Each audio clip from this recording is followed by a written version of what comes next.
Heavy emphasis on the wish list. Wish list. Yeah. So I mean, I'm just saying, because, I mean, we see where the economy's going. I mean, I think we gotta be very scarce with what our spending habits are. Part of what we have to look at is and this is the, somehow the balance between the two, in my opinion, is we know we have a lot of repairs and maintenance with a lot of the systems. Particularly when we call these companies out, they charge us whatever amount. And so we're weighing that, okay, how much are we really paying repairs and maintenance compared to getting a new unit and hopefully reducing those repairs and maintenance. So some of these units have been in there, I'd say, at least I'm talking air conditioning, but we can talk about other stuff, been there 15, 20, 30 years. So we have to look at that and then determine, you're right, the useful life of that AC unit, and it's still, because I know some units, particularly, they left, but I know the PD, for example, they're constantly calling them for repairs. So, Sorry, but the PD's a new facility, right? that's what I thought too. So, I mean, you're talking about not even, what, 5 years? It might be longer than 5 years. It's so you have facilities like that have exhausted their warranty.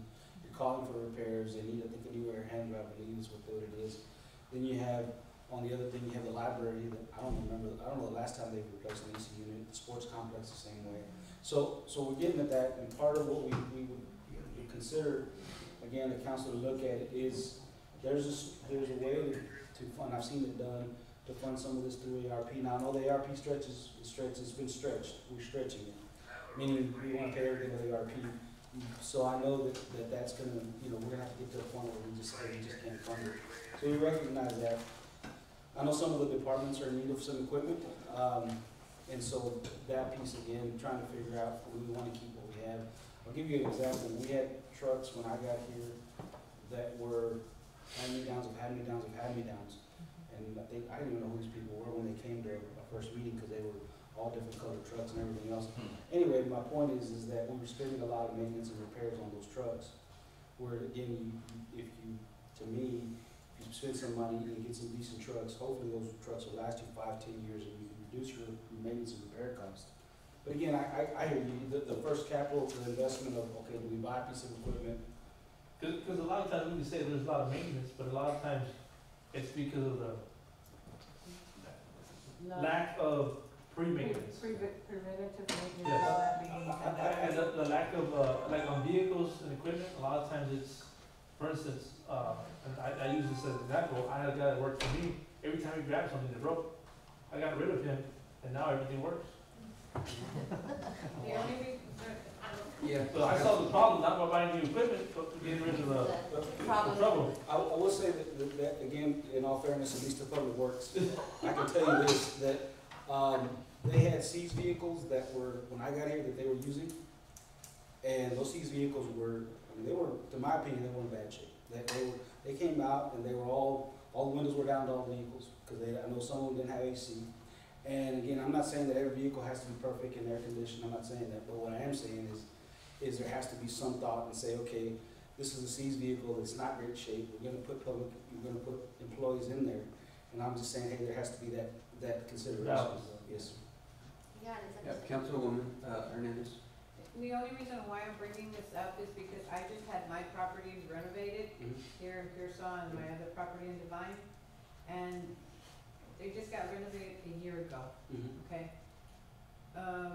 About 3 weeks ago, my AC to my community room went out, and it needed the expansion valve, okay? So here, I am calling with the serial number, model number, to see if we get warranty, so I can get the part, so I can call a local technician to come and install it. The part don't have warranty.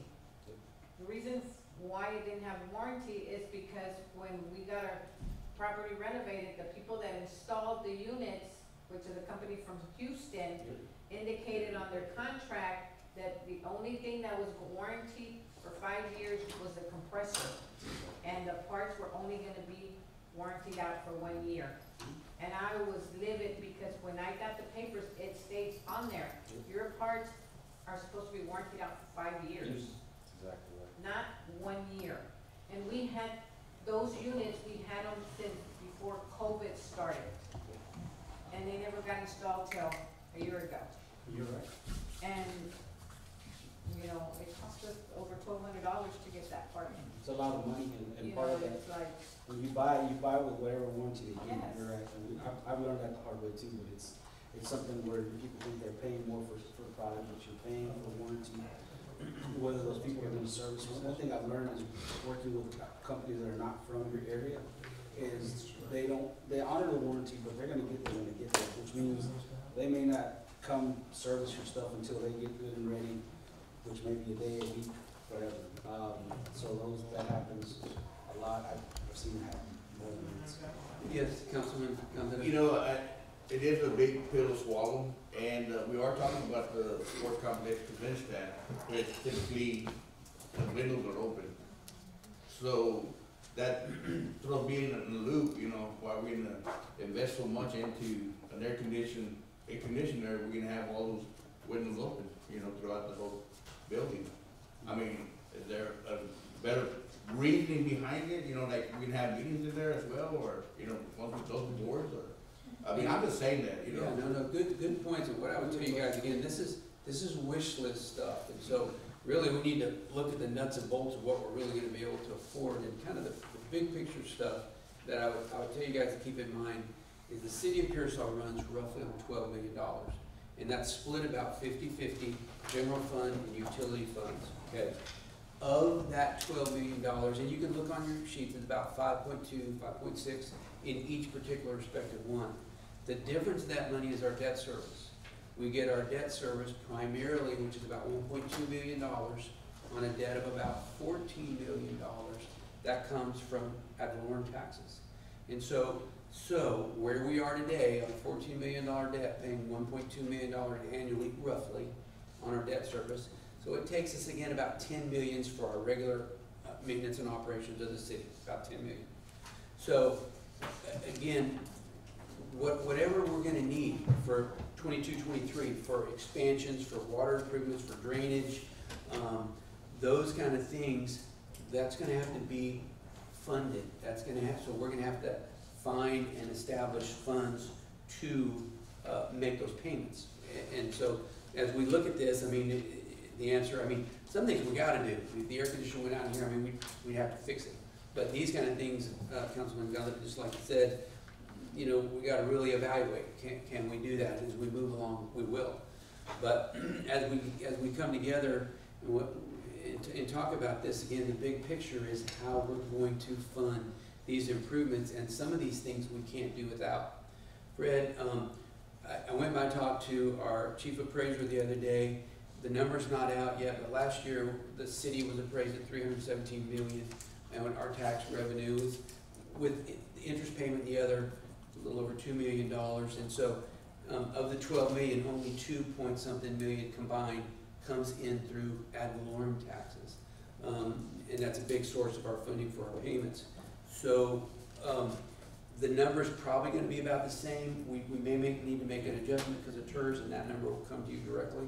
But again, so if we borrow a lot of money, or borrow some money, we're gonna have to look at increasing the tax base in order to cover that payment. And so those are things we're gonna have to discuss. You know, what is our willingness to do this? What is our ability to do this? Do we have the political will to make that happen? And so quickly these numbers will start to come together, and then those are the decisions we as a corporate group need to make, need to understand. So it is it's a tough job, and really appreciate you guys kind of hammering down on these numbers. Again, appreciate Jackie and Fred and Hector and all our department heads for bringing this together. And Jackie is a great resource, and Fred, you know, what little I can support, you're happy to call me. But do look at this and spend some time with it, and know the line items and understand the expense side and the income side, so that when we come to making these decisions, it's like as an example, when we're looking at the drainage study, and we've got 10 different areas, you know, things that I was focused on as an example, what's the highest number of rooftops that this would benefit? What would be our best bang for our buck?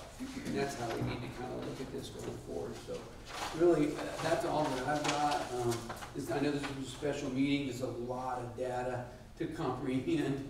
And so very much appreciate all you guys coming and participating in this. Do spend some time studying this. I'd recommend calling Fred and Jackie. And with that, Fred, is there anything else? Or council, do you have anything else that you'd like to talk about on the budget particularly?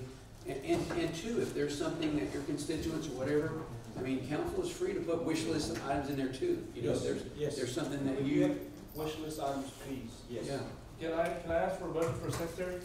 I didn't catch that. Budget for secretary, yeah. Yeah. But on this, the detail to this will come at our first budget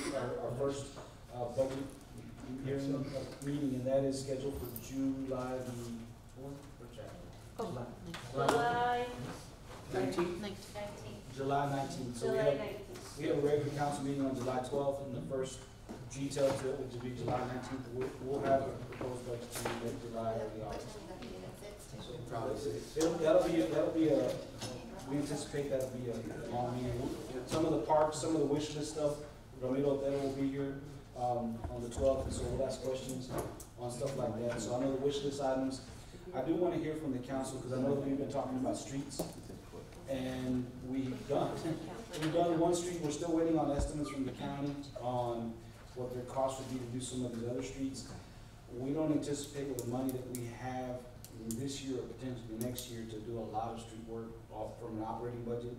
Most years, the council has done, when they borrowed money, they borrowed money to do street work. It wasn't, well, we just had it in our budget, our operating budget to fund streets. But we can do some work. I just want to make sure the council understands there may not be a lot of work, a lot of money to do a lot of work on the streets. And I want to give you an update on the street projects in July, and hopefully get some more streets done between now and the end of September. And this is just a busy time, so thank you guys for making the effort. As we delve into the budget, and you new council members, hang on. I think one more thing is Yes, we sir. just need to start also talking about where we can save some money and start putting some money so we can prioritize Yeah. what we should really be focusing on. Exactly.